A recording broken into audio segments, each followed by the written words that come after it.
stranded in space on a ship crashing into the atmosphere of an unknown planet, Emil Spencer knew that the only way to survive would be by his own wits and guile. He vowed that somehow he would find and slay the titanic cosmic beast that put him in this predicament, VY572.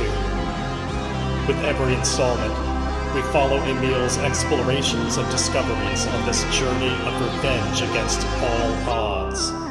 I'm Midnight Jester, and this is the Left Behind Starforge series. Last time we spent a good deal of the session wrangling a jellyfish. There was this gigantic hill-sized space jellyfish that was threatening to subsume the Beowulf, bring it up into its electric tentacles, and disable the ship, presumably before moving on to Newton's Folly and doing the same. It was a great danger, especially with Newton's Folly still being unable to actually use any of its sensors. It was flying blind, dependent entirely on the Beowulf's direction.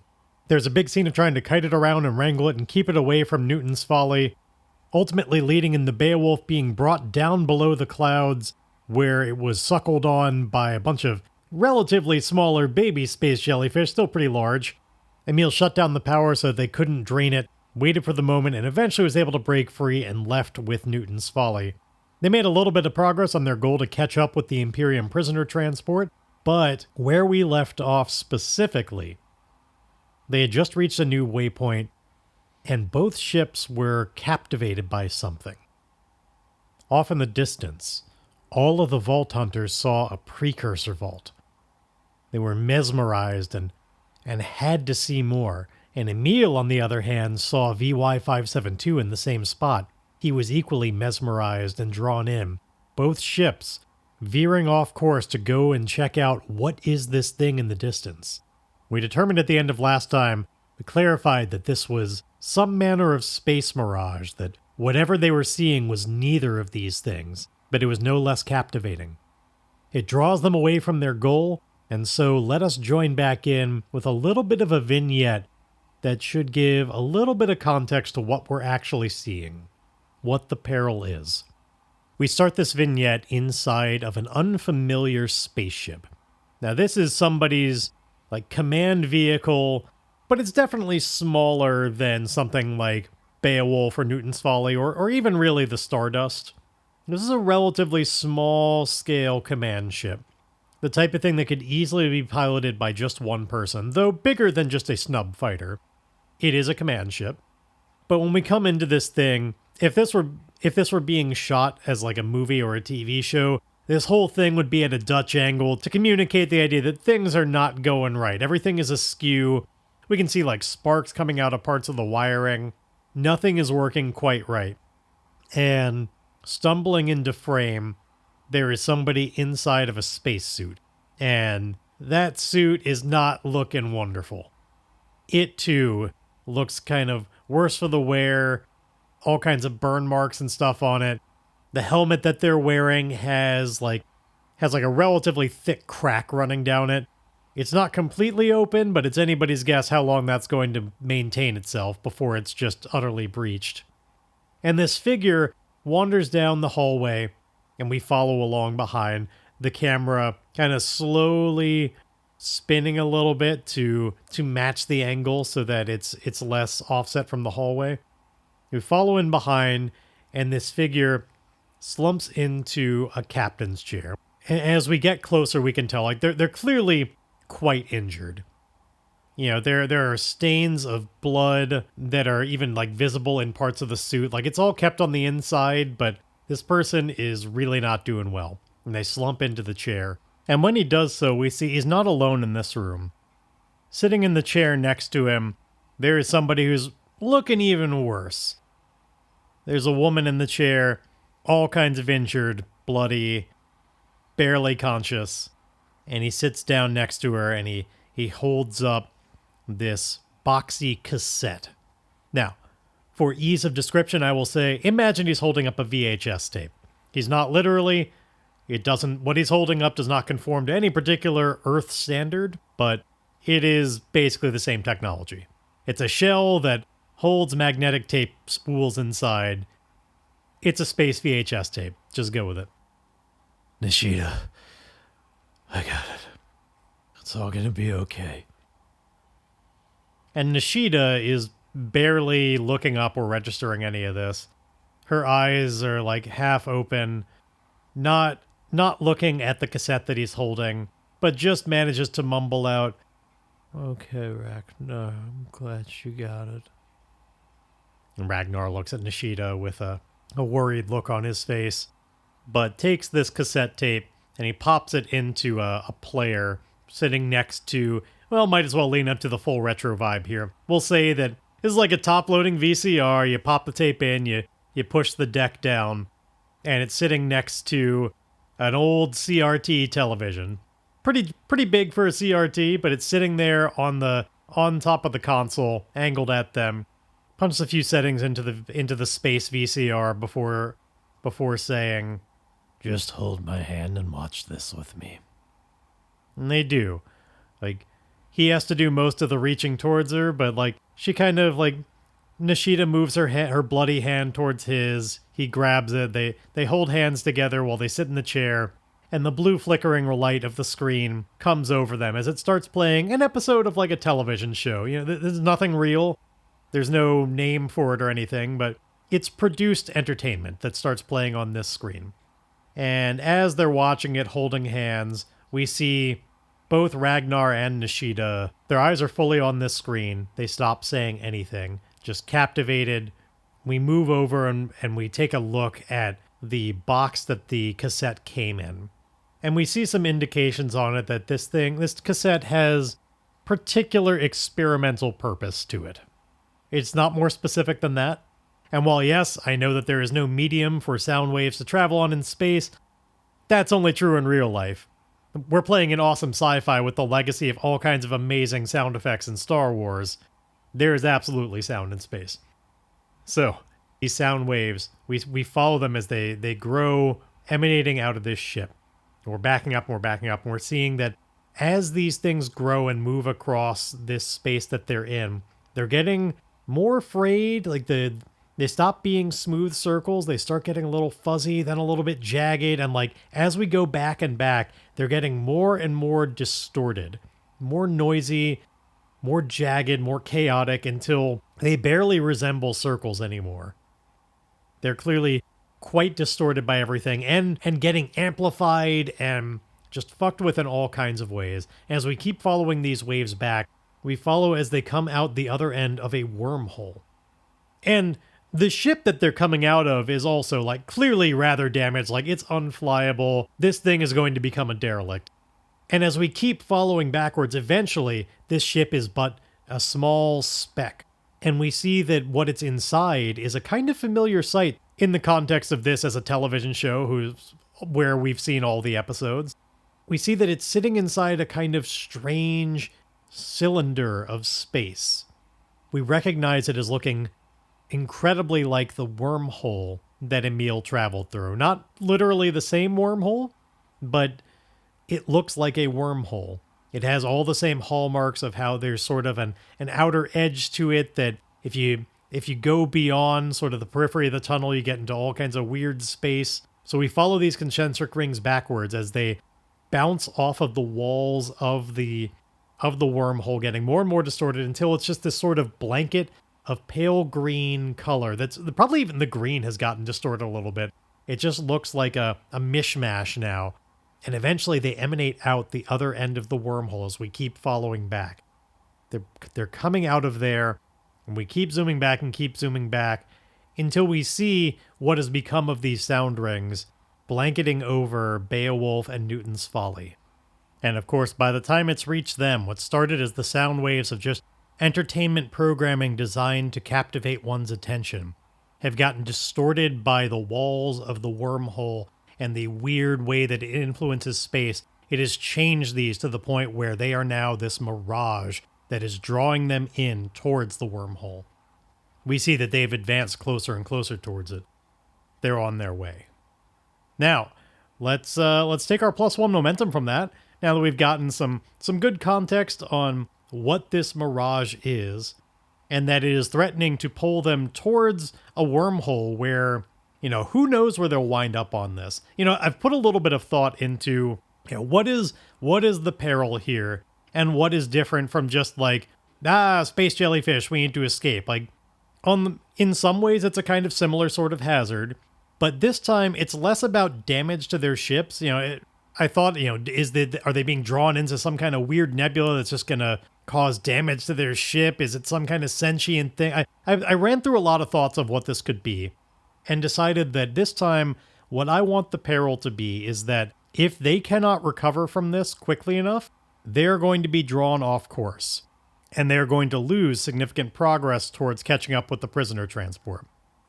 So the way I thought I'd represent that is, I'm going to give them an opportunity to try and shake off this sort of madness they feel being drawn into this. Because as they get closer, while they are being more enveloped by a stronger strength signal, they have more opportunity to second guess the things that are a little bit strange about it. Why they can never seem to find the thing they're looking for. They can second guess it a little bit. They can disbelieve the illusion, to use like D&D terminology here.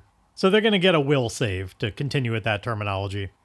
And if they fail this, they may well wind up drawn into the wormhole, in which case, because of their inability to control exactly where they wind up and how they're going to be a little bit kind of like how Emil was lost in space before, I'm going to make them lose a bit of progress.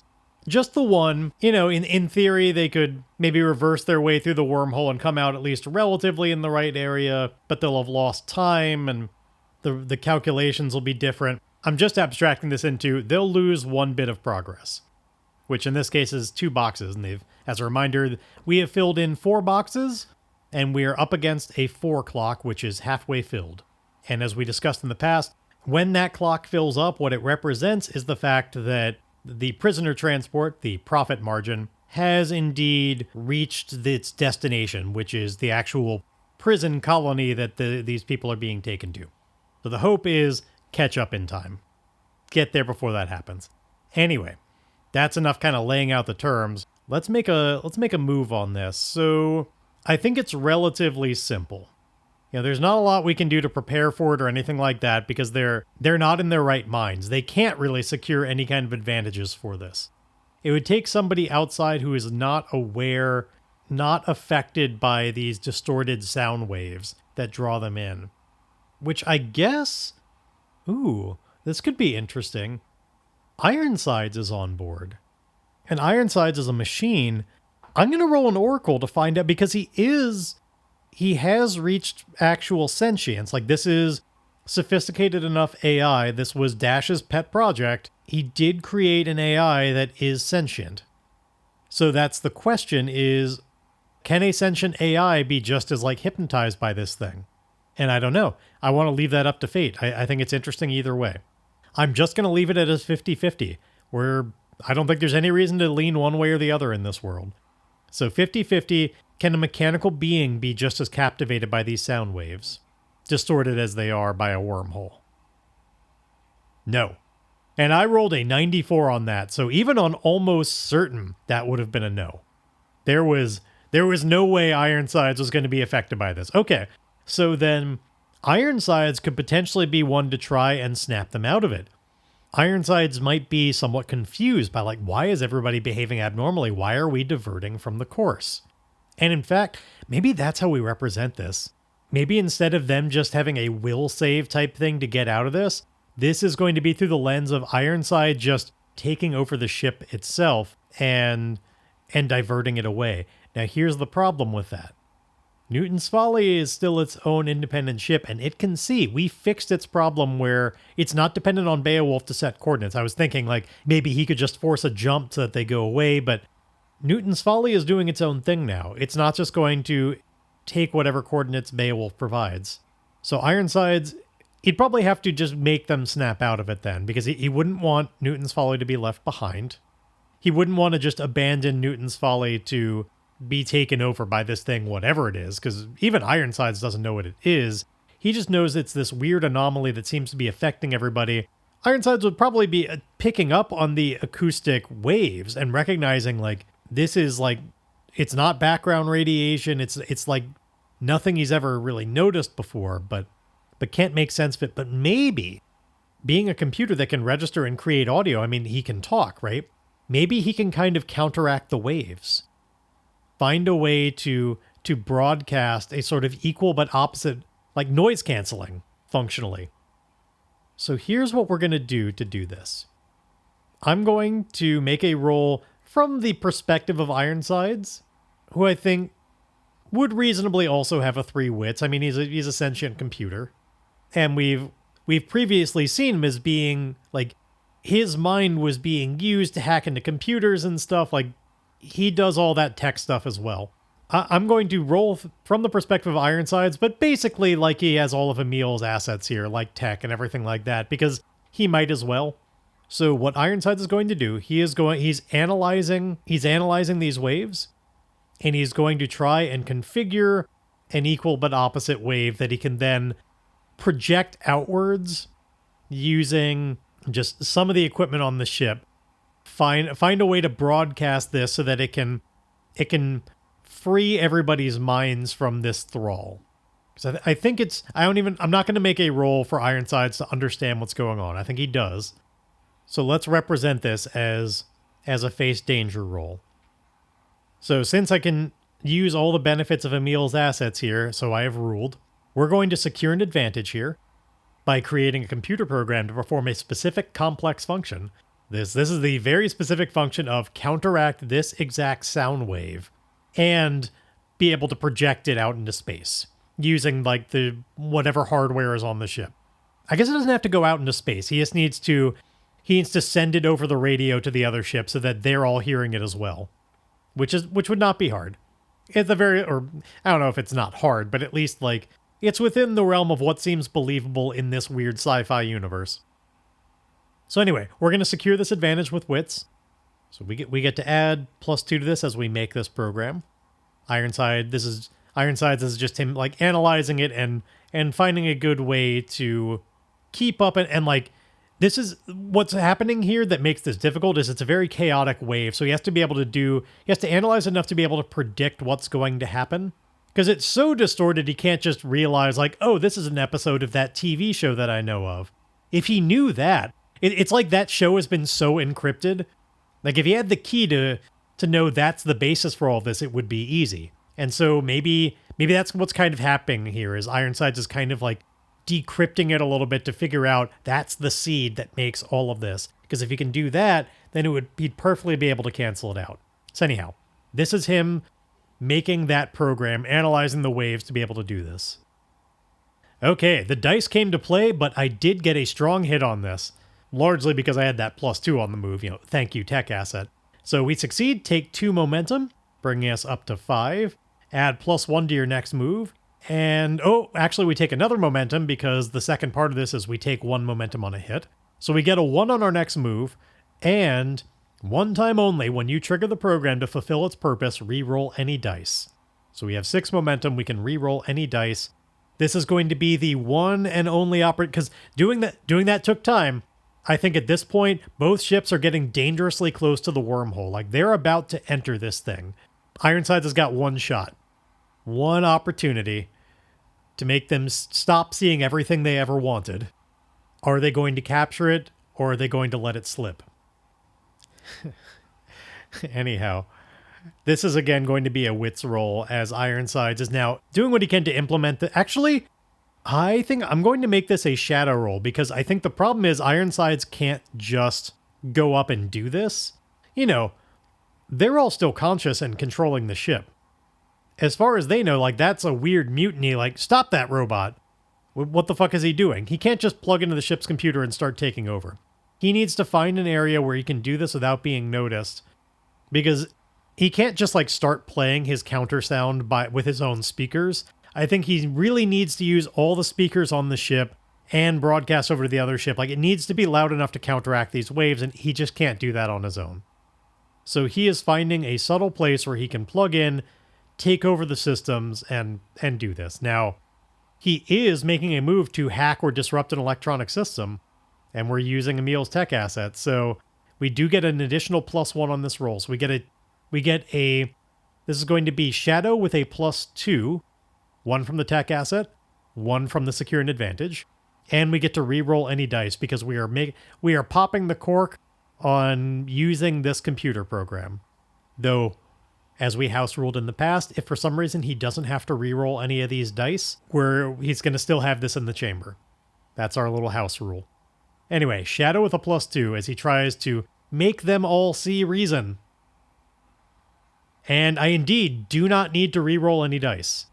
The +2 was just barely enough. FYI, for those of you that put any kind of credence into this, my first set of challenge dice were 6 and 9. My second set of challenge dice were 6 and 7. Anyhow, that's enough stupidity. We're successful, take 1 momentum. So the ships are about to move into the wormhole. They're getting ready. They're moments away from entering. Ironsides is able to indeed disrupt the electronic system and starts playing this counter version of the distorted TV show across the sound systems of the Beowulf and hacked into the comm system so that it's playing all throughout Newton's Folly as well. Had this been a weak hit, it may have only been like the Beowulf, but Newton's Folly gets it as well. It is successful. It gives them this moment, at least as long as he continues playing this sound and perfectly counteracting it, they have their minds. And so, voiced through the lens of Emil, we just get, wait a minute, what the... a wormhole? And Ironsides emerges and says, yes, it would appear that there is some manner of broadcast which is clouding your minds. Both ships have been drawn off course. I deduced that this acoustic phenomenon was to blame and have been counteracting it. However, I do not put a lot of faith in how long it will last. I recommend that we recalculate from our current position and move out of this area of its influence. And like all of this is going over the comms to everybody, and so we hear back from Bash who says, I guess the robot's got some pretty good tricks up its sleeve. I think we better listen to him. What do you say, Emil? Absolutely. And they start comparing notes and everything, figuring out where the next calculation so they can get to the next waypoint. And the important thing is we have overcome this obstacle. We're now able to continue this expedition. We did not get waylaid. We did not go so far as to lose progress. So let's undertake our next section of this expedition. And, you know, I thought it was going to be just roll a will save when I was thinking ahead on this session, but then inspiration struck, and I like that answer so much more. I like this very active Ironsides roll. Anyhow, undertaking the expedition, this is going to be, as usual, we are trying to go as fast as possible because we need to catch up, so this has to be edge. We are moving at speed. We don't get any adds to this roll, but we have 7 momentum. Here's how we do. Oh, that is a miss. And the dice were 8 and 10, so they're above my momentum. They're really getting me today. On a miss, you are waylaid by a crisis or arrive at a waypoint to confront an immediate hardship or threat. Do not mark progress and pay the price. So for this one, I kind of like the idea that maybe before we're able to actually leave this area, like what if something emerges from this wormhole? We got really close to it. I don't want us to be fully drawn inside because, you know, we avoided that problem. I don't want to undo that. But we need a crisis. What is something interesting that could come out of this wormhole that would be a real problem?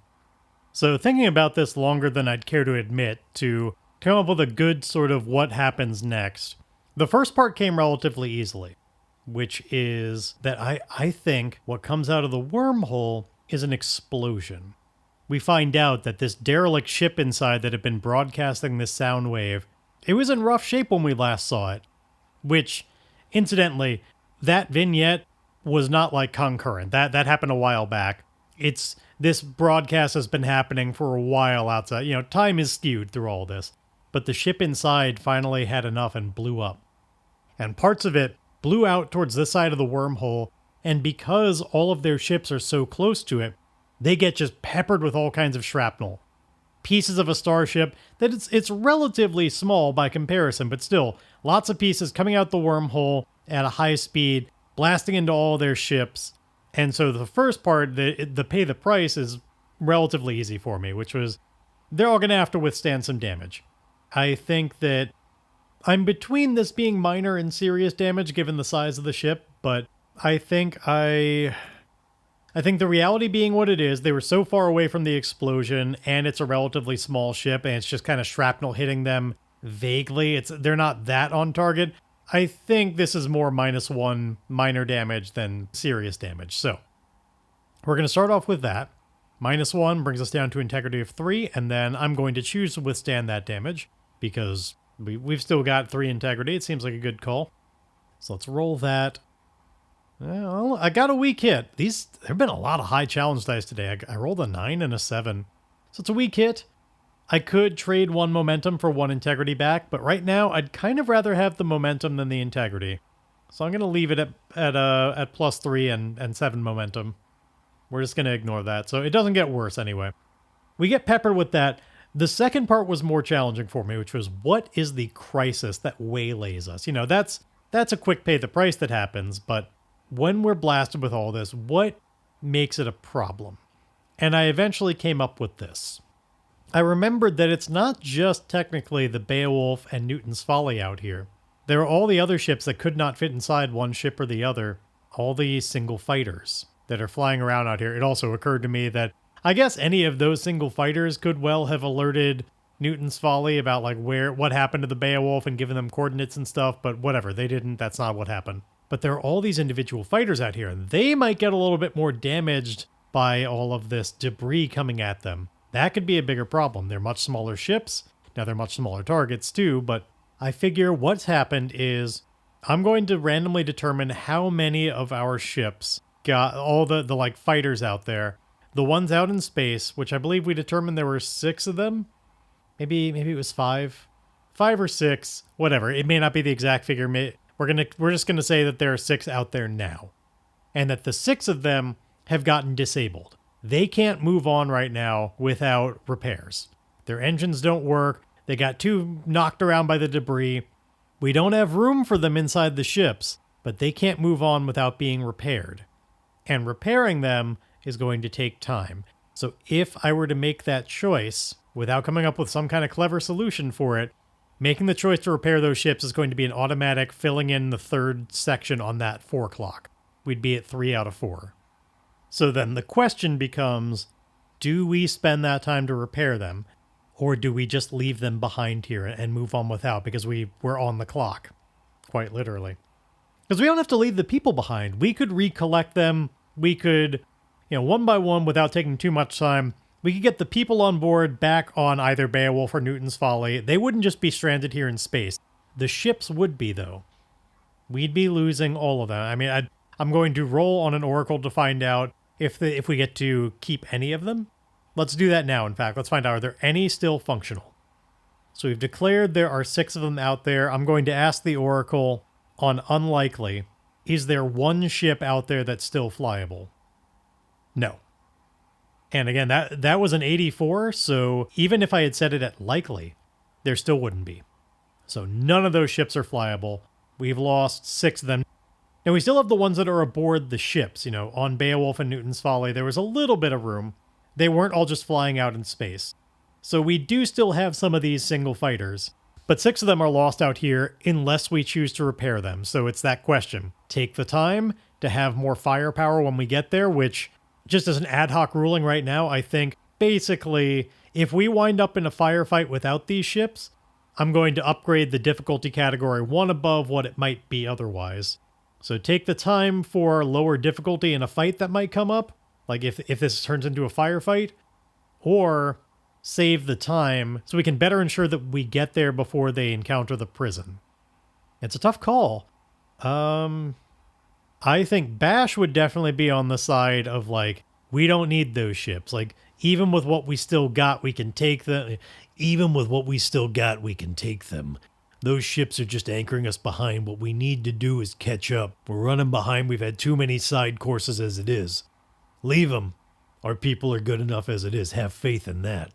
That would be his perspective. Emil, he has a hard time letting things go, but I think he would be swayed to that same perspective, which is we just don't have the time for it. We can collect them on the way back, maybe. We know where they are. We can log their coordinates. We can find them. We can still have these ships. We just won't have them for the upcoming firefight. If it even turns into one.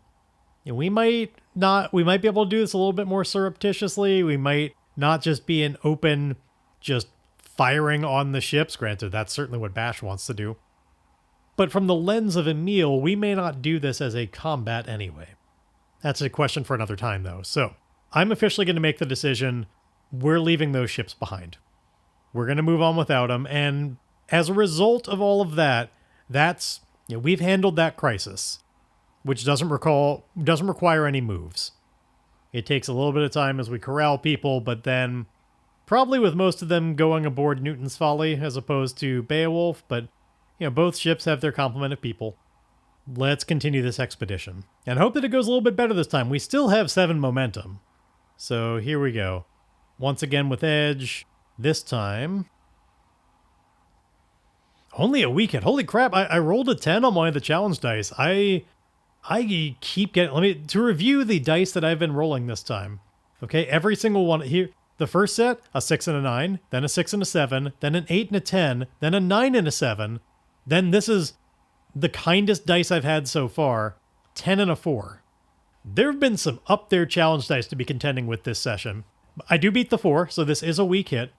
So we're going to reach a waypoint, but this progress costs us. Envision the location and mark progress per the rank of the expedition, but choose one.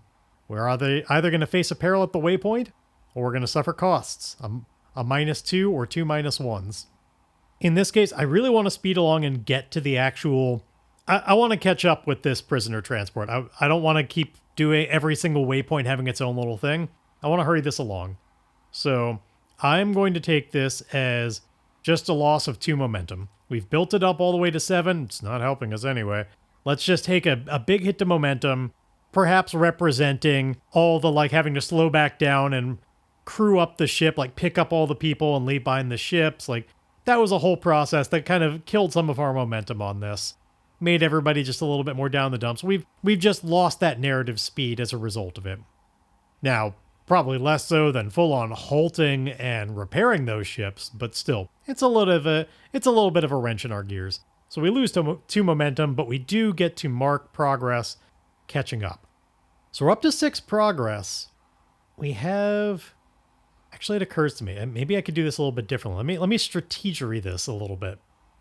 I could do 1 and 1. I could have 6 momentum and then fill in 1 circle on this prisoner transport catch-up because the clock is not filled and we do have 6 progress. That's decent. That's some pretty decent odds to be able to catch up. And we could just resolve this roll now.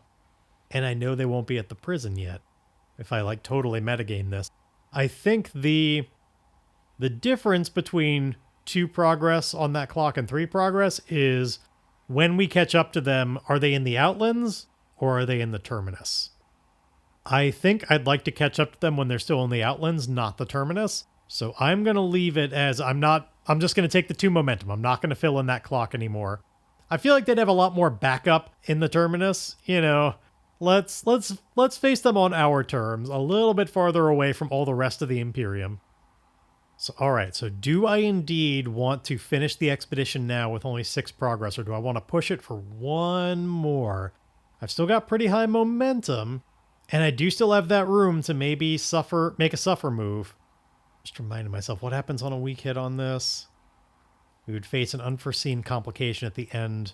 Make the legacy reward 1 rank lower, or and envision what you encounter. So right now we'd be getting 2 ticks on our legacies track. That would go down to 1 tick, which technically that actually is enough. That would still fill in a discoveries box and we'd get 2 experience out of it.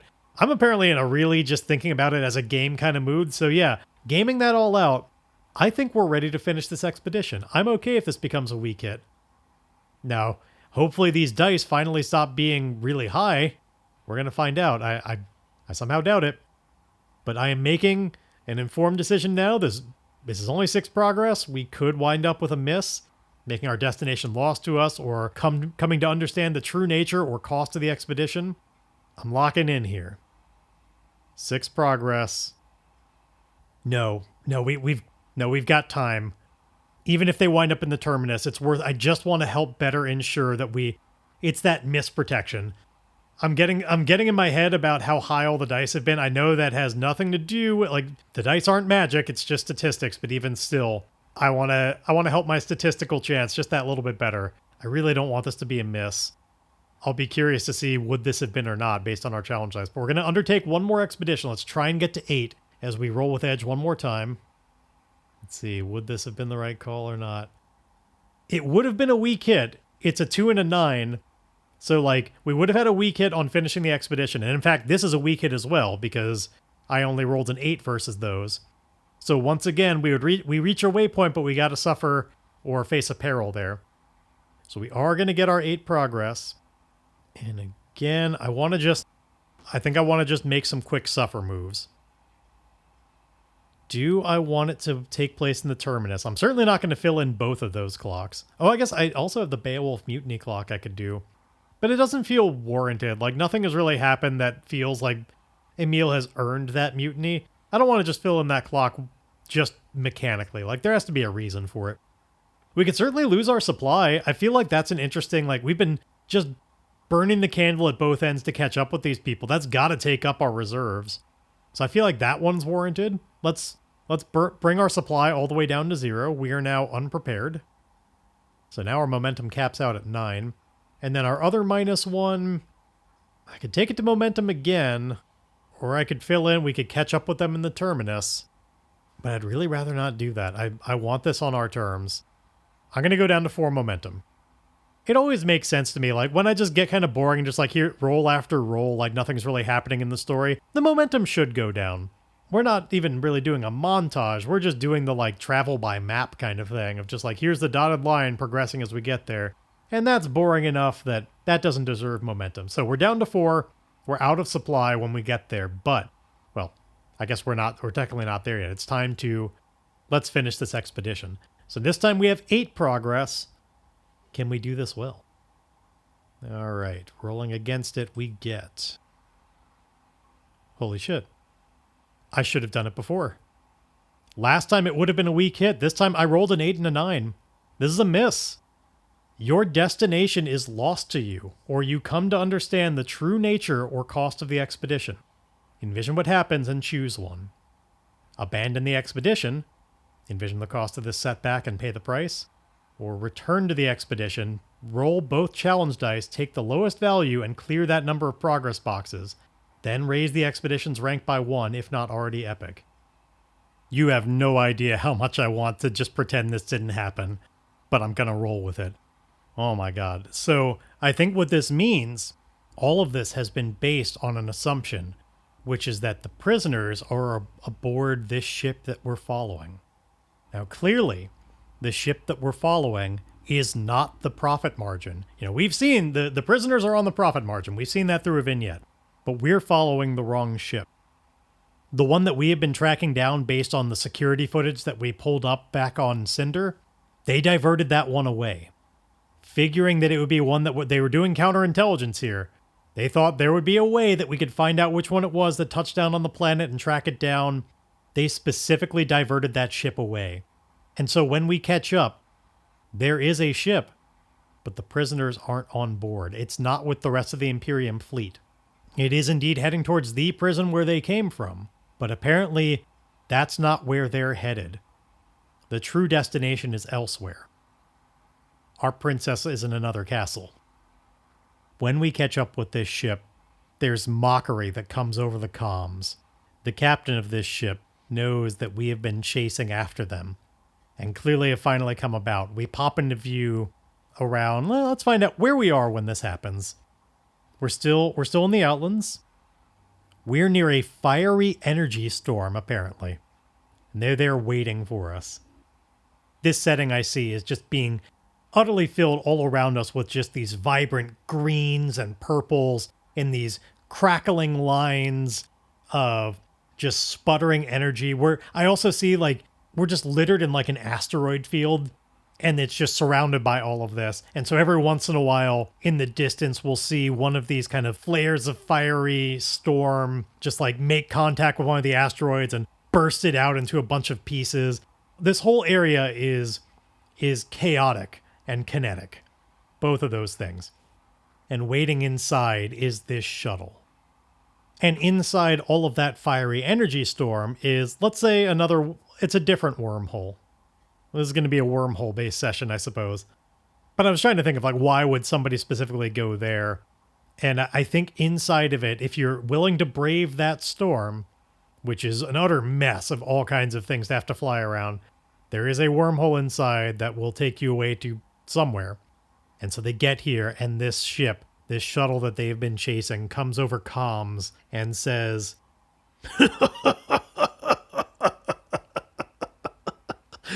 "Did you find what you were looking for? Is this what you wanted?" Son of a bitch lured us off course. And I think he's even brazen enough to say, like, we find out why we're so wrong. They're brazen enough knowing that, like, there's clearly not time to catch up anymore. He says where they're being taken.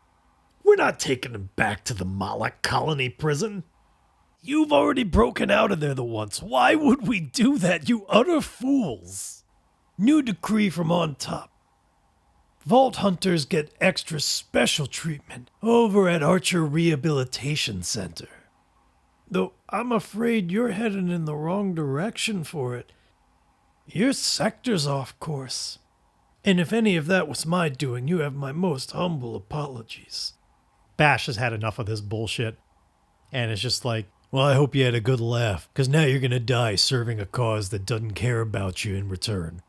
Bash begins opening fire on this ship, which dives into the chaos of the fiery storm. It's racing its way towards the nebula, so this is not a combat exactly. It's more of a, are you willing to go in and chase it down in this dangerous zone? Because even the missiles are having trouble making it through. A lot of them seem to attract the fiery energy storm, and so the storm just like bursts the missiles before they can reach the target. We're going to say, for simplicity and the sake of where we kind of left off with the rules, that, you know, we're not willing to go in there. His ship is smaller. It's just kind of a shuttle.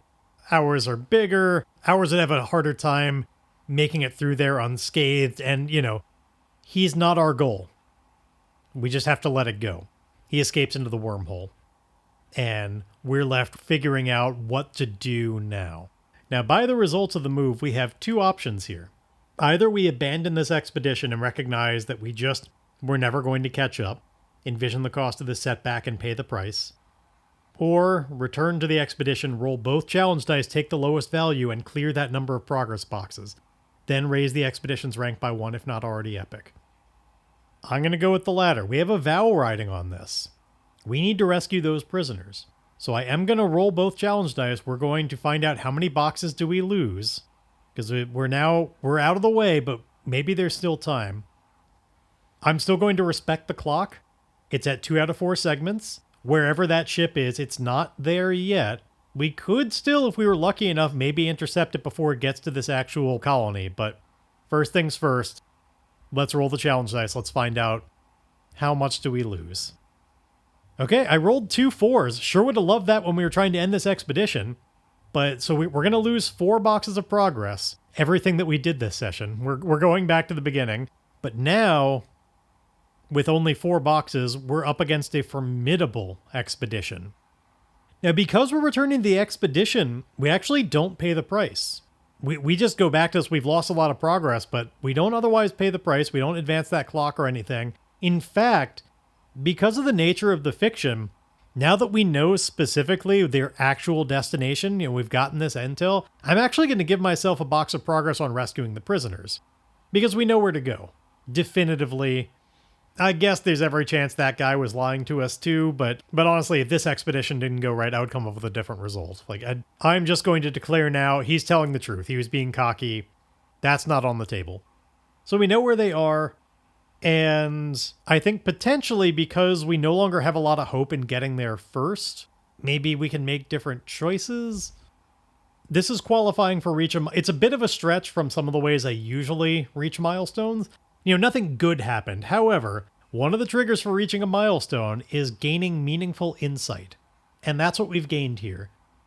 We found out about the trick that they played, about some of their tactics and being willing to have this sort of kind of more suicidal ship ready to just mislead us and pull us astray.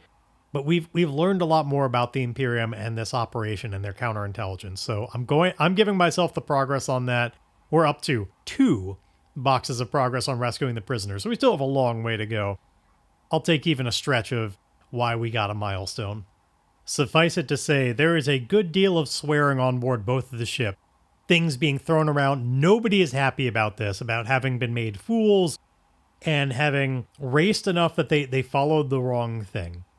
Now, they would not have had a good opportunity to follow anything else. Like, they did the best with the information they had. And if we were paying a price, this would definitely raise the clock of the mutiny against Emil. But I think he is fast enough to recommit himself to... But perhaps it's even that, like, everybody else is feeling down in the dumps, like we're never going to make it, we should just give up. Like, they're lost to us. And Emil's the one that just, like, calculates and demonstrates that by conventional, like, knowing where Cinder is and knowing where Archer Colony is, they can't have made it there yet. He demonstrates, like, unless they have some kind of, like, weird technology that we have not seen yet, they shouldn't have been able to make it. It's not too late if they're incredibly lucky. Maybe the ship they're chasing will have enough problems that they can still catch up. And if they can't, they'll meet at the rehabilitation center. It's all still possible. They shouldn't abandon this. He swore to them that he'd do it, and he's going to fulfill that. And so his certainty of that probably offsets the potential for the mutiny. But there's a lot of questions about, like, how can you possibly say that there's even a chance that we can catch up to him now that we've gone so far off course? I'm not saying it's likely. In fact, I'm saying that we're almost certainly not going to get there in time. But we're not the only ones who can have problems along the way. Every last thing that's happened to our ship that's led us astray and cost us time, it could happen to them. Maybe they're not even as far as we think right now. The Outlands is a tough place. They don't have the top support of the Imperium along with them. There's no telling what could happen. All I'm saying is, we try as hard as we can, and maybe there'll be a pleasant surprise. But it starts with us calculating the route to Archer Colony right now. Let's make a move on. So with this recommitment to the goal, I guess there's nothing to do but just undertake this expedition. Let's continue with Edge and try and fill in that 5th box, now that we only make one at a time here. Okay, we got a weak hit. I was thinking through as I rolled those dice, like, what if I just tried to finish the expedition again with only 4 progress? And I guess it would have been a weak hit. It actually would have been better than last time, but we didn't. So we get a weak hit, so it's the usual. Suffer costs en route or face a peril at the waypoint. But we do still mark progress. So let's find out where we are, because that will help me make this decision. I don't want to keep just suffering costs en route, but to be honest, I also still am in that feeling like I just kind of want to get to the destination. So maybe this is the story of, like, we montage through just getting battered and costing everything that we have to get there on the way, like really pushing our jump engines, beating up our ships. So yeah, let's suffer some integrity and some momentum as we are just going all out. You know, all of this is about percentages, like all of these decisions about, like, when you can jump again, they're all about risk assessment. We always could have jumped earlier. It's how far do you push it? And we are just coming apart at the seams by really pushing it. We're doing damage to the ship every time we're doing this because we are the hull is being weakened every time we do it. Some of our shields are losing a little bit of integrity in ways that we can't bring back without repairs because we are desperate to catch up now before they reach the prison, even if it means that what we're flying there is a hunk of junk. Everything is being redlined. We have just so much heat build up that it's causing degradation of a lot of our equipment. Like, this is what's happening that's making the ship just fall apart as we go, because we're barely resting at all between jumps. Like, it's literally, like, as soon as we get the power back, we don't let anything else get a chance to kind of go back to normal. We just punch it again in a way that the Imperium would never do, and we would traditionally never do, even when doing a chase, because it's just really bad for the ship. They're going to need some pretty massive repairs when this is done. Like, even if our integrity isn't that bad, in the fiction, we're going to have to do a lot of, like, part replacement. And that's why our supply is going down as well. You know, as we go, we keep burning out different parts of the ship that we have to swap out. Like, this is bad. This is unsustainable. But we're hoping that we can redline it just long enough to make it there. So let's do it again. I really want to just kind of get through the rest of this expedition. So we're gonna... We as players are gonna go at the same warp speed that they are. So all right, doing it again. Let's roll edge. All right, another weak hit. It was almost a strong hit, but it's the same thing. It's the same story of we're coming apart at the seams. So we're definitely going to lose. In fact, I'm going to lose just both to integrity right now. We're going all the way down to 0. Oh, you know what? Now this time, because it's 0, I do have to roll the suffer move. I didn't have to last time, but I do have to withstand damage. So just the Beowulf was not meant to take this. We roll our integrity and we get... Ooh, we get a weak hit. We're not battered. We could lose momentum in exchange for 1 integrity. So we could basically change that decision to 1 momentum and 1 integrity instead of 2 integrity, which, screw it, I'm going to do that. I'm going to use this opportunity to make that choice. Because the weak hit happened, I'm going to do that.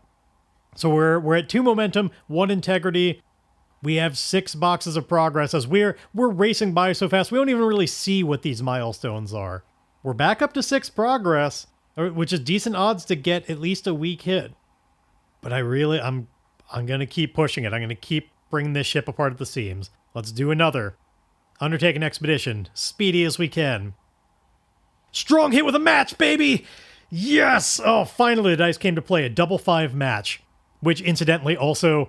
Had we finished the expedition, that would have been a strong hit with a match, but whatever.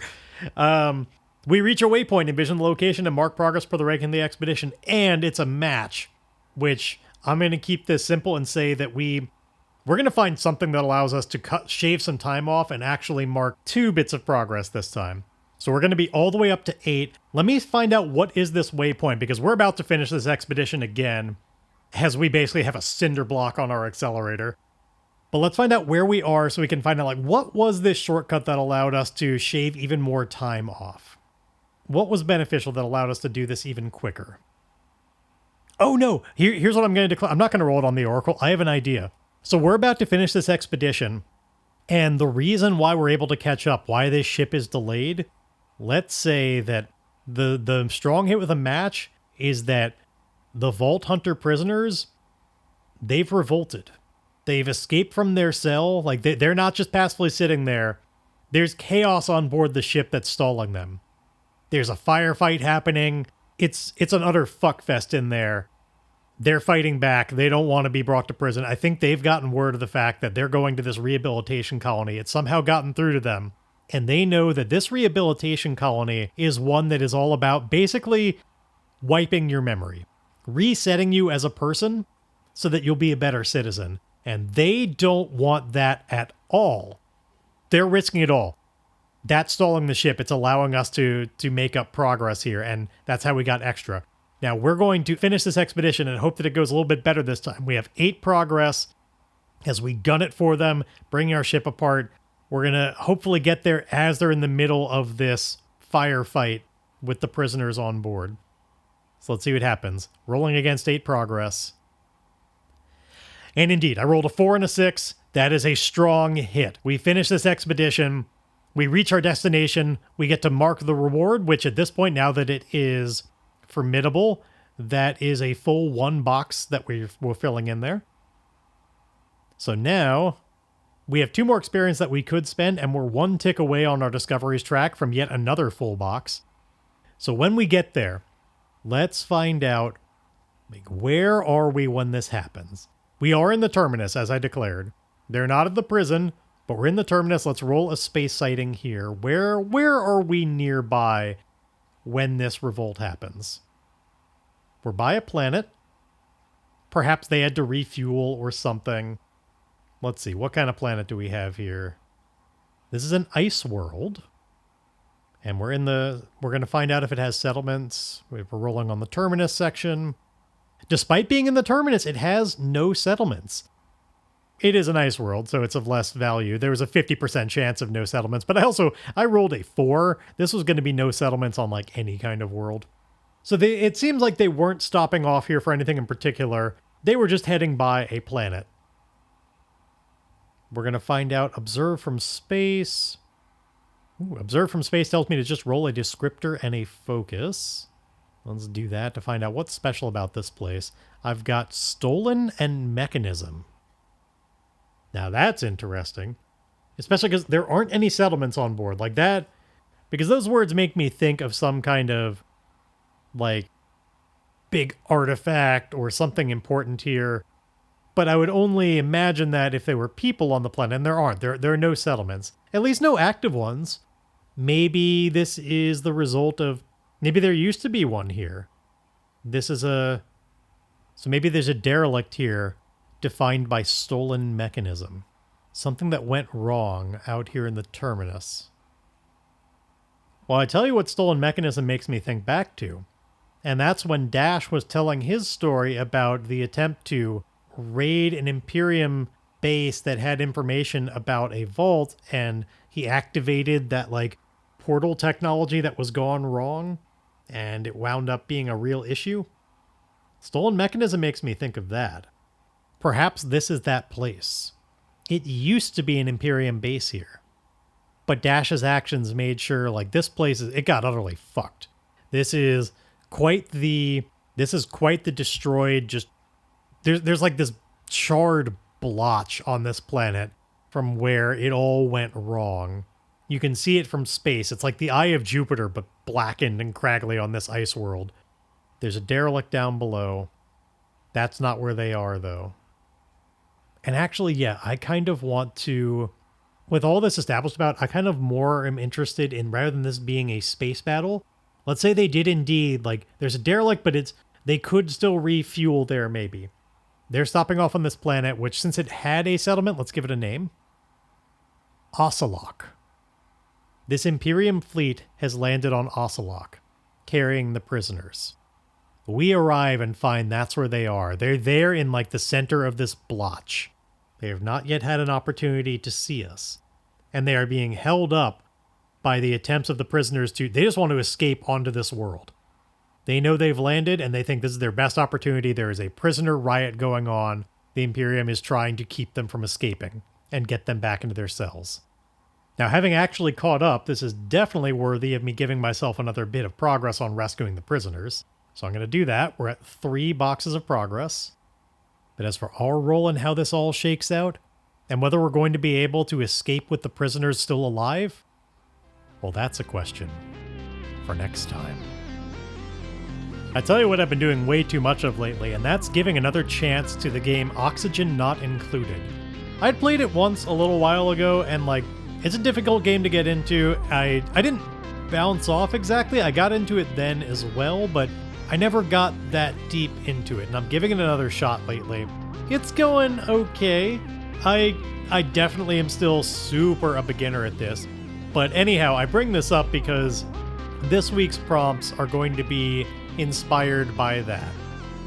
If you're not familiar, Oxygen Not Included is this survival base building game where it's all very randomly generated, these characters that you have that you don't have direct control over, but they all have personalities and things that they're good at as you're trying to mine out this base and dealing with a lot of problems like how much oxygen you have and really densities of gas in general. You're dealing with unbreathable gases and like how you move those around so that they're not a problem, temperature problems as you try and manipulate those gases, food shortages, all these types of just space survival things as you're inside an asteroid, I believe. Anyway, this one is relatively simple. I am going to roll an action and a theme, and I want you to tell me about, like, what role of character you would have in this kind of surviving on an asteroid. Like, it doesn't have to be directly from Oxygen Not Included, it's just inspired by that, but I want you to imagine, this is very specific, you're stranded on an asteroid. This is the one character who can help the situation in their own way. They're one piece of a larger machine, but they're going to help this colony try and survive, stranded as they are, with the action and theme of lose and corruption. So I want you to tell me, in this situation, this colony that's trying to survive, where everybody has to pitch in, how does this person help out via lose and corruption? What do they do in this colony? It doesn't have to be elaborate, but give me some kind of answer. Send me your ideas. starforgedpod@gmail.com. My inbox is waiting, and my music is playing me out.